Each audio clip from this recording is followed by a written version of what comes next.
সুপ্রিয় দর্শক, আসসালামু আলাইকুম। আজকে আপনারা দেখতে পাচ্ছেন এই কবুতরটি দিন দিন শুকিয়ে যাচ্ছে। খাদ্য খাচ্ছে, সবই আছে, কিন্তু কবুতরটি শুকিয়ে যাচ্ছে এবং এই কবুতরটি উঠতে পারছে না।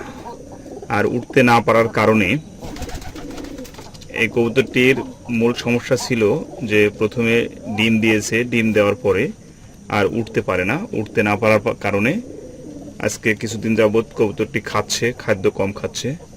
এখন আপনারা জানবেন যে কিভাবে এই কবুতরটা কি সুস্থ করা যায় বা কি ঔষধ দিলে কবুতরটি সুস্থ হবে, তারই বিস্তারিত আপনাদেরকে দেখাচ্ছি। আপনারা ধৈর্য সহকারে আমার ভিডিওটি দেখবেন এবং ভিডিওতে লাইক, কমেন্ট, শেয়ার দিবেন। সবাই ভালো থাকবেন, আমার ভিডিওটি সম্পূর্ণ দেখবেন। এই যে দেখতে পাচ্ছেন রিবো থাই, এটা হচ্ছে vitamin B1, B2 and B6। এই ভিটামিনের অভাবেই কবুতরটি দিন দিন শুকিয়ে যাচ্ছে এবং তার শরীরের শক্তি কমে যাচ্ছে, উঠতে পারছে না।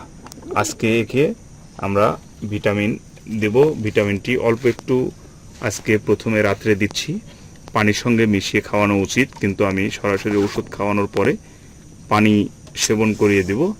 যাক, আপনারা আমার ভিডিওটি যদি আপনাদের কাছে যদি ভালো লেগে থাকে, আপনারা দয়া করে আমার ভিডিওতে লাইক, কমেন্ট, শেয়ার দিবেন। ধন্যবাদ। আসসালামু আলাইকুম।